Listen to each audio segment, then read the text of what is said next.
smart. Well, that did not happen. Nobody called us with scholarship offers. No colleges wanted him. Of course, they wanted him, but they're not going to just cold call you. So anyways, long story short, I started thinking about scholarships, and I told him to apply for scholarships, and he applied for one really early scholarship, and he didn't win it. And I thought, wait a minute, there's something wrong here, because he's very smart, he's very articulate, he's a good kid, he volunteers. Why is he not winning scholarships?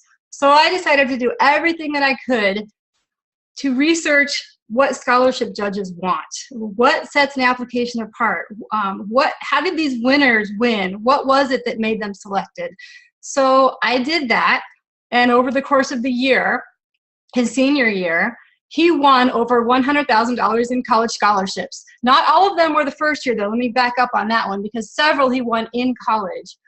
But anyways, at the end of his senior year, when he got into his first choice college, I had people say, you need to write down what you did, because we have no clue what to do. We have no direction, or we were just given, you know, this list of scholarships and told to tell our kids to apply for them. And so I decided I'm going to do that. I'm going to help out parents who are in my situation with the things that I learned. And so I wrote it down and I published it, and that's my guide, How to Win College Scholarships. Everything I'm going to tell you today is on my website and in my scholarship guide. So don't worry if you're frantically trying to take notes right now.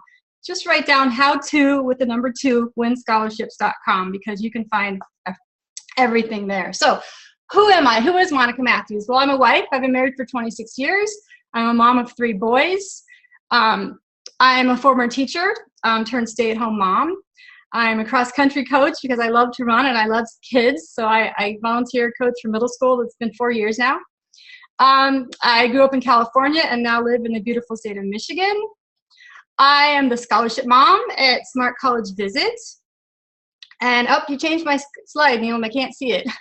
I wasn't quite done with that one. Thank you. Where I share my scholarship tips at smartcollegevisit.com. And I'm an author. Okay, now I'm ready to switch. So are you going to switch, or am I going to switch here? You're going to switch for me? Okay. Oh, now I can't see my switcher. Neelam, you need to switch. There you go. Thank you. Okay, so you saw the poll, and it's just really good for me to kind of get a feel for the room of who's all here, whether you are already in college or you're in high school, what level you are, if you're middle school, or you're a parent. I know we don't have really elementary school kids here probably, but we have parents and grandparents. My point for this is, no matter where you are, if you're a parent or a student, your kids are young or old, it's never too early or too late to learn about scholarships and to win scholarships. Okay, the very, very first thing you need to do in this to get money for school, and you just cannot skip this, is the FAFSA, the free application for federal student aid. There are a lot of misdemeanors or misnomers about the FAFSA, thinking, oh my gosh, we make way too much money, we're never going to get any aid.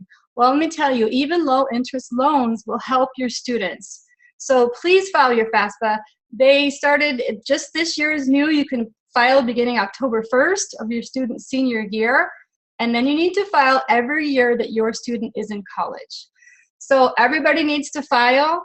You know, another reason to file the FAFSA is a lot of scholarship applications, there's going to be a box on there, and it's going to say, have you filed your FAFSA? Because organizations, they want to know that you are doing everything you can to win money for college. And if you check no, they're going to think, well, that's weird. They must not be trying very hard. And some colleges, I mean, they won't even, you have to apply for the FAFSA to be considered for any of their own scholarships within that college. The FAFSA, don't be afraid of it. I've done it for several years in a row now. I have another, my second son is now a senior in college, so I've done it for, what, 8 years now? It's so much easier, and every year it gets easier and easier. And so please file your FAFSA as soon as you can after October 1st, every single year that your student is in high school, or starting senior year and then college.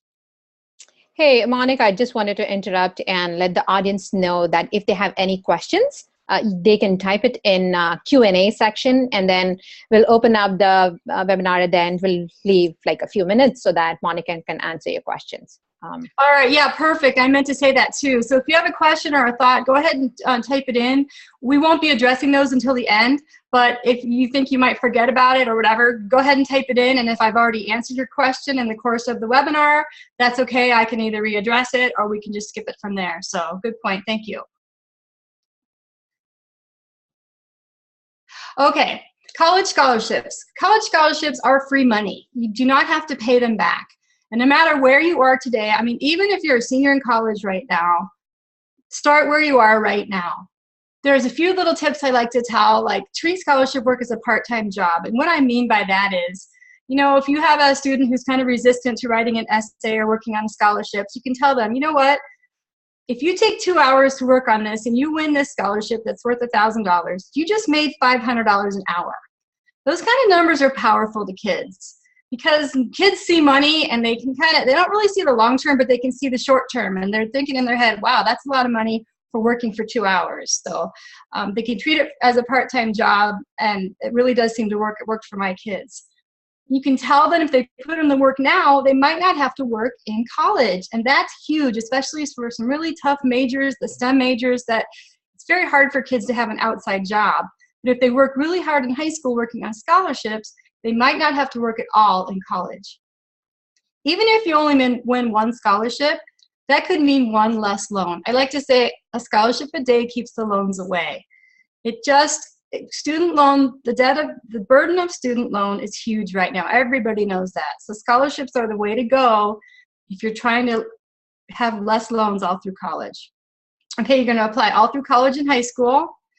There are even scholarships for elementary school students. There actually are. I mean, the kids don't even have to do a lot. There's some that the parents could apply for them. So do some research and find out, no matter how old your students are, to see if there are scholarships out there just for them. And this is my big thing here. Parents, partner with your student and work together in the college scholarship process. This is part of my, I guess, mantra, you'd say, because this is what I did with my son. I took a lot of pressure on him, or excuse me, off of him by saying, okay, son, I found this scholarship for you. You need to write this essay.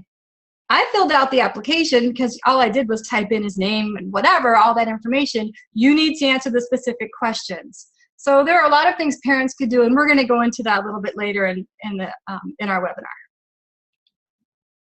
Okay, what kinds of scholarships are there out there? Just very quickly, there are merit-based, which those are based on your grades or your ACT or SAT scores. There's financial need-based, and that's based on the parent's income. If they make below a certain amount, they'll qualify for certain scholarships. Now be careful with those, because I remember reading in my research, one scholarship organization considered parents' income at $100,000 or less to be financially needy. So don't assume that you make too much or too little money for scholarships. Look into it. Read the fine print before you just write one off as, oh, I can't apply for that one because we make too much money. Automatic scholarships, this is where you might have a certain ACT score, or you were valedictorian, or certain things about your high school career will automatically give you certain scholarships at certain schools. Special skills scholarships, these are for all your hobbies, things in your family, such as photography, fashion, video games. Volunteering scholarships, very, very popular. Inventing, U.S. military and veterans, and this is not just the student, this could be grandparents or parents. Religious scholarships, you know, one thing about religious scholarships is we were looking for through our church for a scholarship, and I kept checking the bulletin every week, and I didn't see one, but I heard there might be scholarships for our faith. And so I walked into our pastor's office one day and I said, hey, is there a scholarship my son can apply for? And he goes, oh yeah, here it is. And he pulled out an application, it was in a file that he had in his office, and handed it to me. And here I had looked every week in the bulletin, I had done some Google research, whatever, and didn't even know about it. So really do your work as a parent to ask the right questions. Don't just assume there aren't any for your religion or for your faith. Minority scholarships, and there's all those crazy, wacky, unique scholarships. They do exist. Scholarship for redheads, scholarship for left-handers. Those actually do exist. Contests and sweepstakes. And I love talking about this one now because scholarshippoints.com My son, who's a senior, my middle son in college right now, he actually won a scholarship through scholarshippoints.com about 2 or 3 months ago. And he hardly even did any of those surveys you're supposed to do. We just log in once a week and you get 300 free points a week. And people had asked me before, is that legit? I mean, is it real? Is it a contest? Well, let me tell you, I can tell you firsthand. It is legit. It was $1,000 scholarship. They had that in his tuition account within like 2 weeks. I was just amazed by how quickly the real money came to his tuition account at school from scholarship points. So that is a real scholarship, and I'll go into that a little bit more later. There's athletic scholarships, which usually only pay a percentage of college, but depending on your sport and how good you are or whatever. There's company employers sponsored scholarships, which would be your parents' employers, sometimes your grandparents, or even the student. Say they work at Burger King or Wendy's, check and see if there's scholarships for the students through their work. There are club scholarships like the Lions, Elks, Knights of Columbus, those sorts of things. And just know that students don't always have to, or parents don't have to be a member. I know the Elks scholarship, my son won one of those. We are not Elks members. I really didn't know anything about the Elks Club, but their scholarship was open to any, I think it was high school seniors at the time in the area. So don't write off club scholarships. Keep an open mind about those. Okay, high school counselors are your friends. Okay, now high school counselors, let me tell you, they're really busy. They have a lot of kids. Like a lot of us, they're kind of overworked and underpaid, but they are a wonderful resource for students for finding scholarships, especially the local scholarships. And local scholarships have less competition, so you always want to have your student or you apply for those scholarships. What the student needs to do is show the interest. They can't just wait until they get a list of scholarships, probably in the spring, to apply for. They need to stop in probably once a week from their senior year on, or even junior year, to say, hey, I really want to win scholarships. I need to win scholarships. What do you have for me? Do you have a new one this week? Can I look through your files? Can I check the bulletin board and see if there are new scholarships? You can email questions or concerns. Parents can do this too, asking them questions, finding out about new scholarships in the area. This shows them that you're serious about the college scholarship process. And one other thing too is they might do you some favors. I mean, one of the things our counselor did for us was there was a scholarship that was due over Easter break one year, and he needed a letter of recommendation. And I don't really know what happened. I don't remember the details, but long story short, we were able to email our counselor during Easter break where there was no school. And because he had been so active and interested, and we had all worked together in this whole scholarship process, she said it's not a problem, and she was able to email us the letter, so he was able to apply for that scholarship and not miss the deadline. So just know that high school counselors are your friend. They want your kids to win scholarships. If they don't seem all that interested, it's only because they have so many kids. You have to use their knowledge. They will not call you and tell you about scholarships, so don't think they will. Don't sit back. Be proactive. Always check your school website, and check the website of other schools also. I wasn't done with that slide yet. That's all right.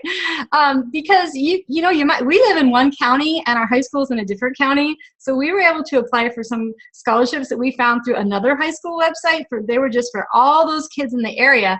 They weren't necessarily just for our high school, but my son was able to apply for them. So check your school website, other school websites, and newsletters. Okay, now I'm ready.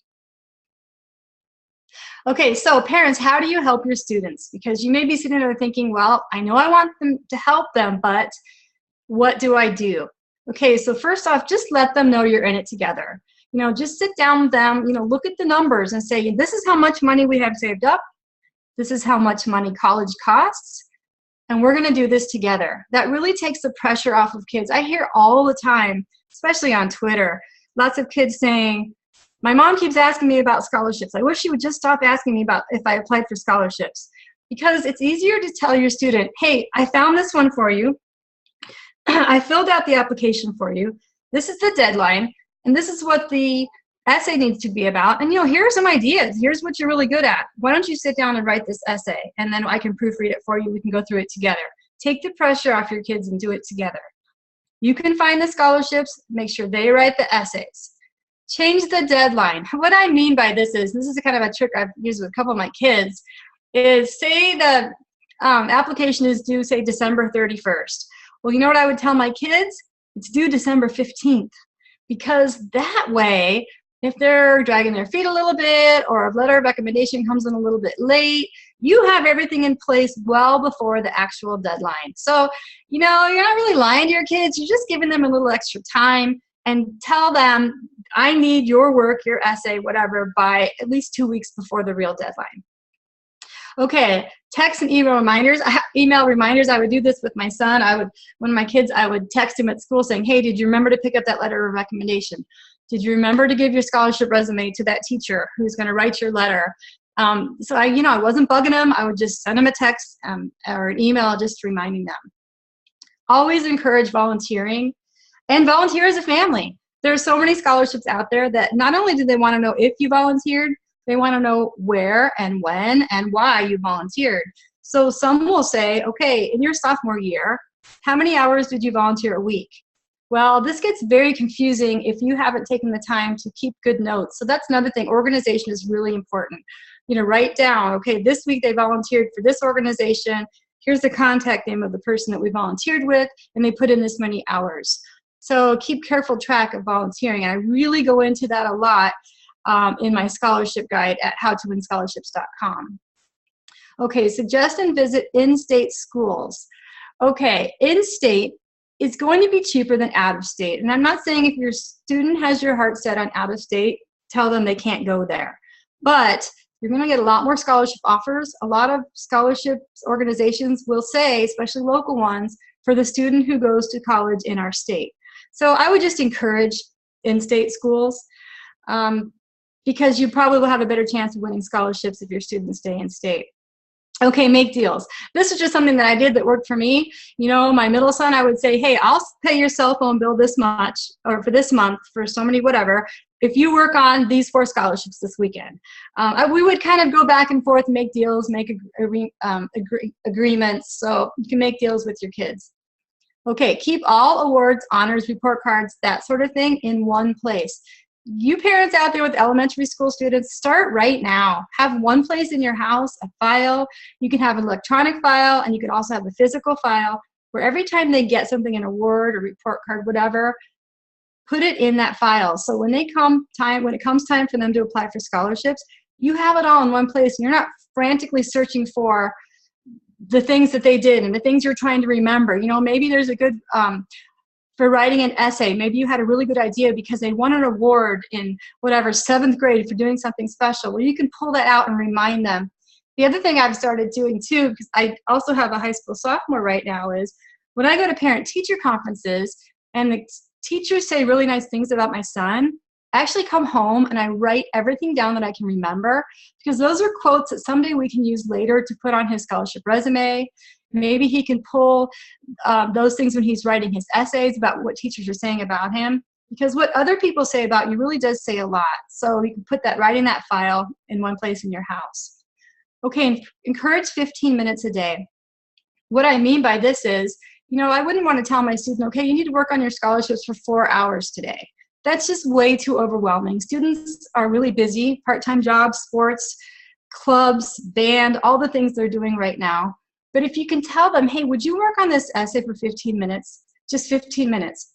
What I found was a lot of times my students, my sons, would start working on it and 15, 20, 25 minutes goes by and they're still working on it because they want to finish it. So if you would just kind of start small to encourage them, it's like little bites. They're okay with little bites, not big giant chunks. So just encourage a little bit a day, because that really adds up in the year, senior year or whatever, even 3-4 years worth of a lot of scholarships applied for. Little details make a big difference. There's so many little things you can do, and I really talk about this in my scholarship guide, How to Win College Scholarships. Little things you can do as a parent to just polish that scholarship application for your students. Okay, what else can parents do? Okay, like I said, there's lots of ideas in my scholarship guide. Have an honest talk about your finances and the true cost of college with your students. I mean, if you know your student wants to go to a college that costs $50,000 a year, and there's you're just not really sure there's any way. I mean, I just see parents promising these things to these kids, and they'll say, go ahead and apply and we'll see what we can do. Well, I don't think that's a good idea. I think you need to have an open and honest conversation with your kids about, this is how much we can contribute. This is what you need to do. We're going to work together. You know, don't just have this pie in the sky college idea that you can go anywhere you want, because it's not really the truth. So I would just have an open talk about your finances. I have a very active blog on my website for scholarship tips and different scholarship information. You're going to look everywhere for scholarships. I mean, you can ask everybody you know, hey, have you seen a scholarship? If you see one, will you let me know? Look in the newspaper. A lot of times, especially in the spring, you're going to see these, what is like a names in the news section, local papers. It'll show local students who have won certain scholarships. Well, yeah, they've already won them, but maybe you have kids that are coming up below your student and can apply for that scholarship the next year. So you can keep careful track about scholarship and make notes. You can help them organize the process, you know, have a place in your house where we work on scholarships, have electronic files and physical files. You can keep encouraging them and helping them along the way. You can help with the presentation, which I was really, really big with, as far as, you know, proofreading and making sure at least 2 sets of eyes can look over the essays and the application to make sure nothing is missing. And just remember, if you don't apply, you can't win for scholarships. Okay, so where can we find college scholarships? Okay, so first, and I mentioned this before, you want to focus on local scholarships, because local will definitely have less competition than national scholarships where everybody in America might be applying, every high school senior or whatever. You want to focus on local scholarships where you can find from your high school counselor. They should get a list, or on websites. The big scholarship listing books, I love those, because those books list scholarships. Like they'll have a section for hobbies. So kids who are interested in photography, there'll be a section on that. There also a section for minorities. So you find your minority, or you find your ethnic status and look that up. They'll list scholarships by state. So say you live in Michigan, you're going to go to the section on scholarships for kids in Michigan. And all the different ways they're organized are just wonderful. And you get really good at just paging through those books and looking at, you know, okay, my student will be able to apply for this one. Oh no, this one won't work. So you just get really good at it. I love those books. Okay, I mentioned this before, all area high school websites and newsletters, keep checking those every week. Your counseling office, keep going back, keep that communication open between you and your counselor. Online scholarship sites like FastWeb, and I do talk in here later, I'll give you specific sites, and that's also in my scholarship guide. Pinterest is a great place to find scholarships. I have a very, very big, giant college scholarship board on Pinterest. Just type in the search box when you go to Pinterest college scholarships, and you're going to find tons of them. Facebook is another one. Facebook, go to Facebook, type in college scholarships, and find some groups that share scholarships. I have my own page on Facebook you can check out if you want to. Okay, churches, banks, employers, stores, clubs, organizations. Everybody, all these local people, or even national, a lot of them offer scholarships. And, you know, a lot of them do just because it's good advertising for them. But you know what, cash in on that. Go ahead and check out, you know, if you don't see it, ask them, just like my church. Ask at your bank, ask your job to see if they offer scholarships. The names in the news section in the local newspaper, as I mentioned, just keep watching that, especially in the spring where they're going to publish the winners. And keep careful notes. Okay, when you want to Google, you don't just want to Google the word scholarships, because you're going to get what I call clicking to nowhere. You're going to get all these sites, and you don't know if they're legit or not. You don't know if there's old scholarship information. So what you need to do is Google your specific, I just put engineering in there because my son was an engineering major, but say you're going into the medical field, whatever, you're going to put medical scholarships and then put this year and then the next year, because like the ones now, most of them coming up, they're going to be due in 2017. Some of them will still be 2016. And go from there, because that really narrows down your search and saves you a lot of time. Okay, use all possible majors, not just one. You know, my middle son he just wasn't sure what he was going to do, and that was totally normal. But first he wanted to major in business, and then he decided on engineering, and now he's dietetics, and that's great. He's doing great. But if I would have known that he was interested in engineering when he was a senior in high school, we would have had him apply for engineering scholarships. You know, he did take an engineering class. He could have qualified to apply, but he didn't say he wanted to yet. He just wasn't sure. So I would think about everything you might want to do unless you have a major that you're for sure going to use in college, and search for scholarships for those majors. Okay, hobbies, strengths, and volunteering. What do you like to do? What are you good at? Have you volunteered for organizations? Then look for scholarships that really value volunteering and make sure you talk about that in your essay. Okay, here we go, using online scholarship sites. So before you start signing up for these sites, and there's some great sites out there, you want to set up a new, what I call a smart email. And what that is, it's just the student's first name, dot last name, or dash, at Gmail or whatever you're using for an email address, .com. You don't want to have like, crazystripperlady.com. And I know it sounds funny, but I've talked to so many admissions officers and scholarship judges who say, you know what, we have seen, it's just unbelievable some of the names that kids use, and that makes an impression. You don't want to have any kind of negative impression for scholarship judges. Just use a real clean email. I suggest your first and last name because that's another way for your name to get in front of the judge's eyes. So set that up. Do it specially just for scholarships, and make sure you check it once a week. Make sure you fill out your profile 100% when you're doing these scholarship sites because, like I said, if you might be interested in something, go ahead and click that you might major in it because that will open up even more scholarship matches for you. List all possible majors. Okay, that's what I just said. Okay, so fastweb.com is a good one. Scholarshipexperts.com is a good one. Scholarships360.org is a great one. Petersons.com is good. And then there I am, howtowinscholarships.com. That's my website. Another one, and I probably should add it on here, it's kind of a new one to me, but I just did a whole Twitter chat this last week with the person who started this, but it's jlvconsulting.com. And she has, it's counseling, jlvcounseling.com. She has wonderful scholarships listed on her website also. Okay, let's talk about the scholarship essay because every scholarship judge I talked to when I said, what's the most important part? They're going to say it's the essay because this is really what separates. Everybody can look at an application, we see students' name and their GPA and their ACT scores, and yeah, that's probably impressive or not, but it's really the essay where the judges get to know the student. So students need to really focus on their essay. And we'll talk about what makes a good and a better essay here in a minute. And to know that you can use that same essay for multiple scholarships. A lot of them ask the same questions. Why do you deserve this scholarship money? Just keep in mind that word count might be different and the prompt might be a little bit different. But if students know that they can use the same essay they've worked so hard on for multiple scholarships, that's also going to help them be more excited and more willing to apply for scholarships.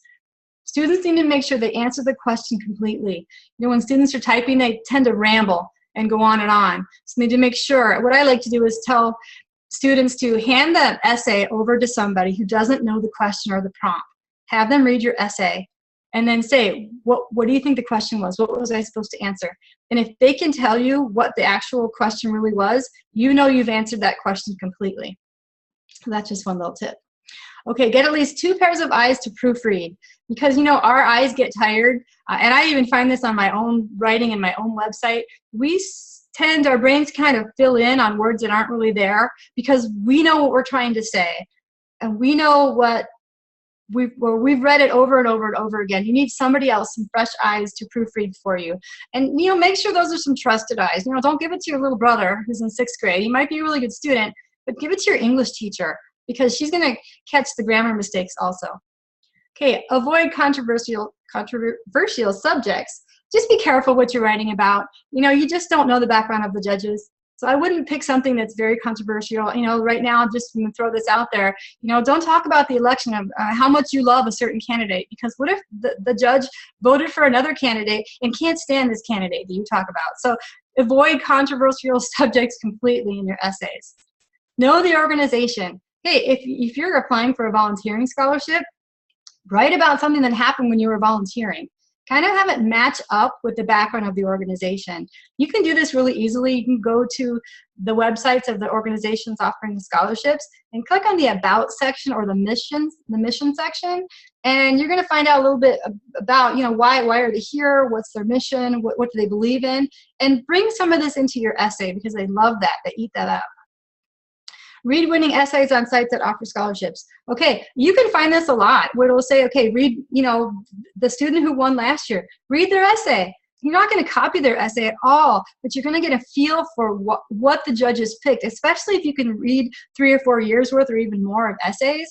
You're going to kind of get a feel for what they like, what works, and what a really good scholarship essay looks like. Okay, market yourself wisely. Everything you put out there on social media is a reflection of yourself. So be careful. Be careful what you're saying, what you're doing on social media, because it could come back to bite you. And this, you can use this positively. You know, if you go volunteer one weekend, post about it on Facebook, post pictures about it, tweet about it. Just say, you know, I love volunteering for the Knights of Columbus. Their Christmas tree sale is just so fun. That's a good thing. So market yourself very wisely and in a positive way. Okay, so let's get into a little more detail about a good essay versus a bad essay. A good essay starts with a hook. And what that does is it draws the reader in right from the first sentence. Don't start your scholarship essay with, I need the scholarship money because. Yes, they want to know why you need it, but so many students start like that. Do something different, something interesting or shocking, or maybe even a little confusing to where the judge thinks, where's this going? And they want to read further to learn more about you. Okay, a good essay completely answers the question asked. They're not going to repeat the thoughts, and they're not going to, you know, you're not going to say, my name is, you know, John Doe, because they already know your name. It's on the scholarship application. Don't repeat what's already on the application. That wastes valuable word count. Make sure you have the correct word count. If the essay is 200 words or less, don't do 205. Because, you know, the judges need to eliminate first. It's so much easier to say, okay, this one didn't win, this one didn't win, this one might win. If they see one that's over the word count, well, there's a this one didn't win really easily. So don't do that. Make sure you have the correct word count. Okay, watch your typos. No grammar mistakes. Let 2 people read it, like I mentioned before. Make sure it's detailed and truthful. You know, if it's just too good to be true, it probably is, and judges will pick up on that, so don't embellish the truth. A good essay writes with the goal or the mission of the scholarship organization in mind, and I kind of mentioned that before. A bad essay has the wrong name of the organization offering the scholarship money, and I've also had judges tell me this a lot. They see this a lot, and how this happens is students will write an essay for a certain scholarship and then use the same essay for another scholarship, but they forget to change the name of the scholarship organization. And I even have that. I have my own scholarship. It's called the Savor Summer College Scholarship. It's due in the summer. And I had that, people sending me essays and letters, whatever, written to a totally different scholarship. So that's just going to get it thrown out right away. So be careful about that. Okay, a good essay shares what's not already in the application, and you're not going to repeat obvious information. Something is memorable, you know, they can look back and say, hey, you know what, that was really funny, or it elicited some sort of response from the judge. That's what you want to do. Otherwise, it just becomes forgettable. I've read a lot of scholarship essays in my time, and especially over these last few years, and there's a real big difference. And you know, when somebody's proofreading your scholarship essay, kind of watch them.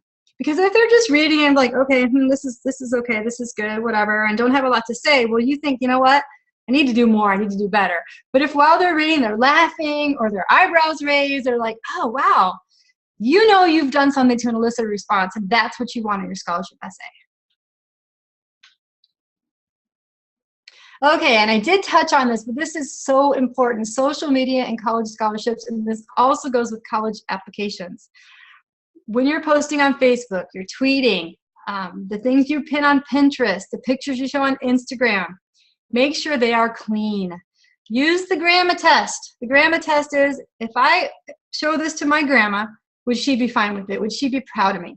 And if you're not sure, don't post it or delete it. But you know, the bad thing is delete doesn't really mean delete, because it was out there somewhere especially with like Snapchat, somebody could have screenshotted it, and there it is. It's out there for other people to see. They could use it in the wrong way. So just know that judges and admissions officers, they are watching, they are reading, especially I see it all the time on Twitter.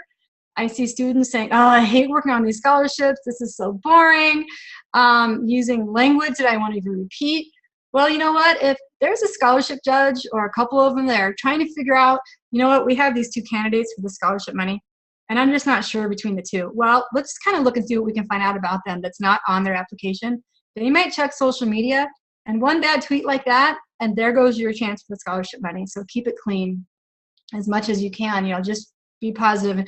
Parents with younger kids, it's easier because we're raising them now like that. You know, kids who are older, they're just used to just putting out there whatever they want to, but we just need to really do our part and just keep it clean out there. Okay, I already mentioned having a special email. Parents, claim the Gmail now for your younger kids. And I know I did this several years ago for my high school sophomore. I went ahead and just created a Gmail account for him that has his first name and last name in it, because, you know, there could be other kids with the same name coming up and you can't get that email. Now, if you already find that you can't get the email you want, just go ahead and put a number next to it, or some sort of a symbol. As long as you can have your student's name in there, that's a nice clean email. Okay, so you want to make sure you impress with social media. This is a great one now. Let's create a showcase website. And I mentioned Wix.com. I'm not affiliated with them. I'm not paid by them or anything. I just use them as it's a free website service where you can build a website for free. I use them for my middle son because by the time my oldest son graduated in 2009, and by the time my middle son graduated in 2013, so many scholarship applications were done online only, and they were not mailed in. So some of the special things that we did with my first son's scholarships, we couldn't do with my middle son because they're just, you just click and there it goes. But you can build a website. And I did this before I even knew how to build a website. I mean, it's just so easy, it's Wix.com. And what you do, you put pictures of their volunteering, you know, you put a link to their scholarship resume, you put all these things on there, and then in your online application where you only have 200 words or so many boxes to fill out, you put that link for their own website on there. And if the judges want to, they can click on that link and learn so much more about your student than they would ever know by just seeing their name, grade, you know, a GPA, and their essay. So create a website. It's a great tip. Okay, wow, we're almost out of time. So thank you so much for joining me. You can find me at howto_winscholarships.com. I also post, like I mentioned before, on smartcollegevisit.com. Follow me on Twitter. I'm AIDS Scholarship.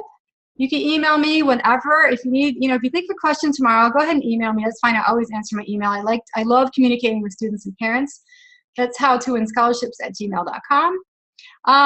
You can apply for my own scholarship in the summer. It's not open yet. It usually opens in mid-December.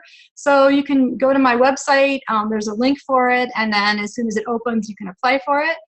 Apply, and don't stop until graduation. Just don't assume that it's too late or, you know, I applied for a few, I didn't win, so I'm going to stop. Keep applying until college graduation. And I think there was one more slide, Neelam. I do believe, before we do questions. Okay. Okay, so my scholarship guide is called How to Win College Scholarships, a guide for parents and students in 10 easy steps. I have one guide for students and one guide for parents. Some parents buy both, some buy either or, whatever. But I did go ahead and set up a coupon code for, if anybody here is interested, it's Oroola 2016. That'll take 25% off your purchase. You can use that at checkout. And I think, was that our last slide or was there one more? Oh, thank you for coming to questions. Okay, so feel free to ask questions. We're going to check this Q&A box here. Remember, you can also email me anytime. So I'm going to go ahead and open my question box. So yeah, Monica, we have some questions. Let me know if you're able to see them or not. I do. I can see the questions. Do you want me to read them or do you want to? No, go ahead. Read them and answer them. Okay. Do you have any recommendations on what is most effective documentation, what they're looking for to include for colleges and universities when requesting a non-custodial parent waiver? No, you know, my specialty is really scholarships and not actually college admissions. If you can email me that question though, I have a lot of people that I know in the college industry. I can get a better answer for you. I don't want to steer anybody wrong. So yeah, email me that question and I'll get back to you, okay? And this is from Russell. How are scholarship judges chosen? You know, that is such a great question. Are they teachers? What is their background? Every organization has a different criteria for how they pick their scholarship judges. And actually a few organizations, I've emailed them and say, hey, if you need any help judging, I'd love to do that because I love to read essays. And most of them say, you know, we have our own private panel. There are organizations out there's like actually businesses out there, that's what they do. And some are just the employees that work there.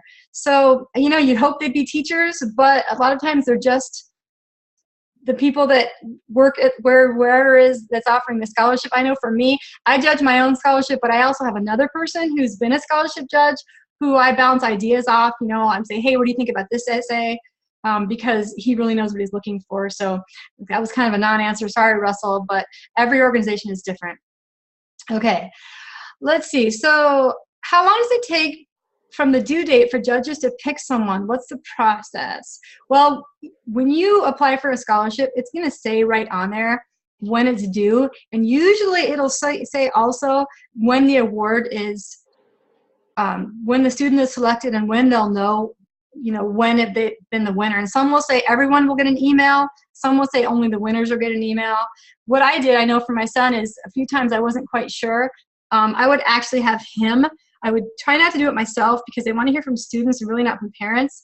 Just send a really nice, polite email asking, hey, I applied for your scholarship and we were just wondering if you've already picked the winner or if you can tell me when the winner will be picked by. But a lot of them, especially like in those big scholarship books, it'll say when the winners are selected by and notified by.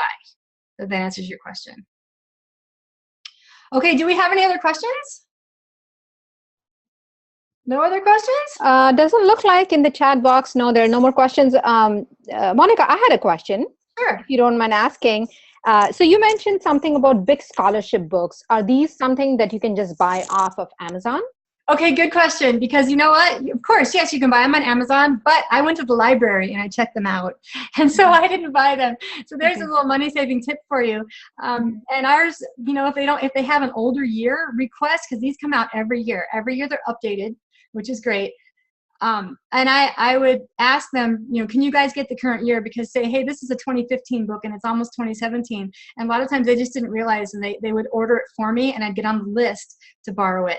Some libraries will let you take them home. Some you need to use right there in the library. It just depends on your library. But yes, you could also go on Amazon. And if you buy the version that's say a year old, it's still going to have a lot of wonderful scholarships. Just always double check the due date, even in the brand new books.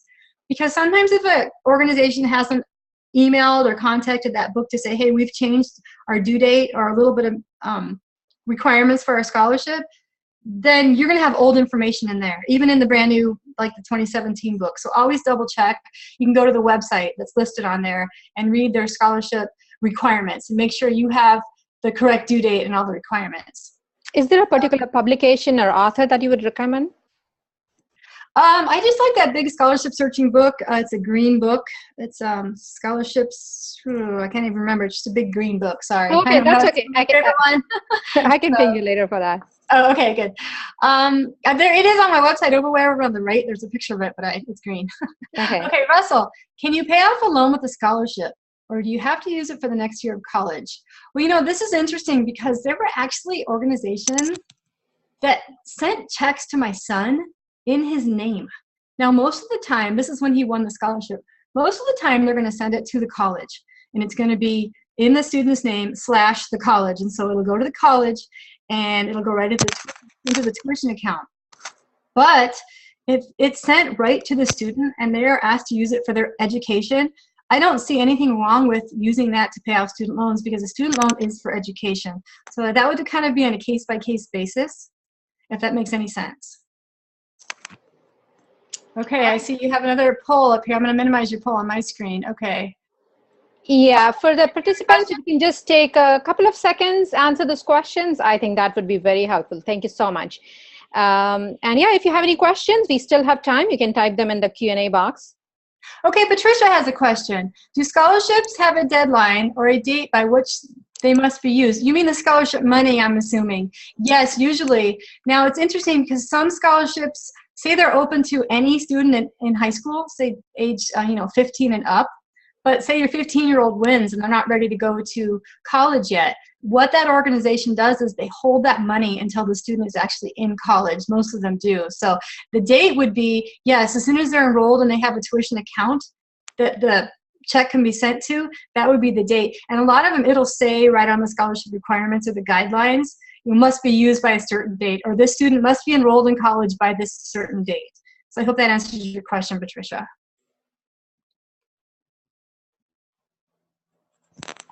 Hey, do we have any other questions? Our scholarship's taxable. You know what I would do every year? I would get, like for my son's college, they would give us an actual form. It's a tax form. It's a number on it. I can't remember which number it was, and I would take it to my tax lady and I would say, okay, this is what we got from the school.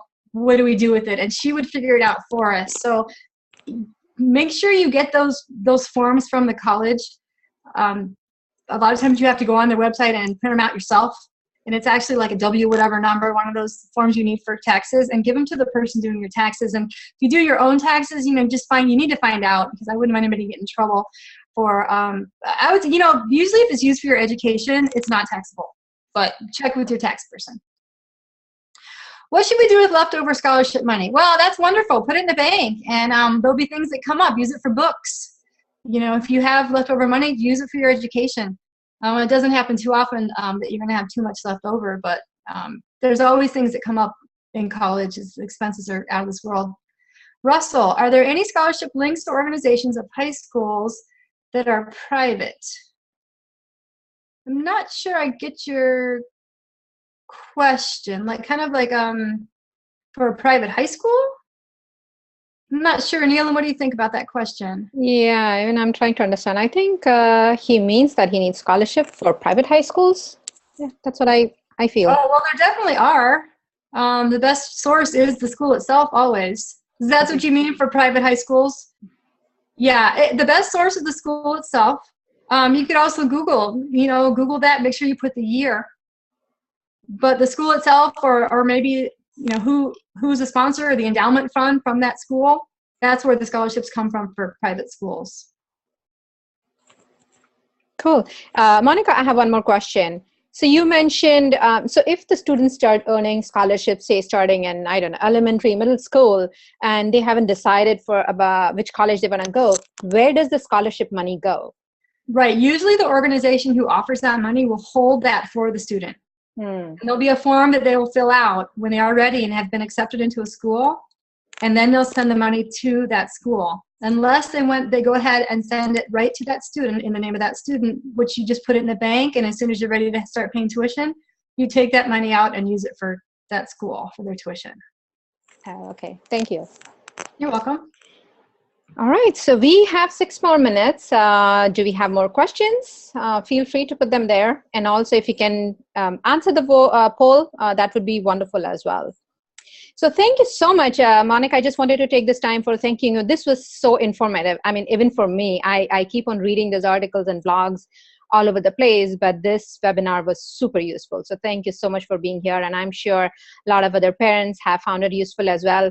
There is a poll where we have asked that as one of the questions, and I think 100% of the audience answered it as very informative.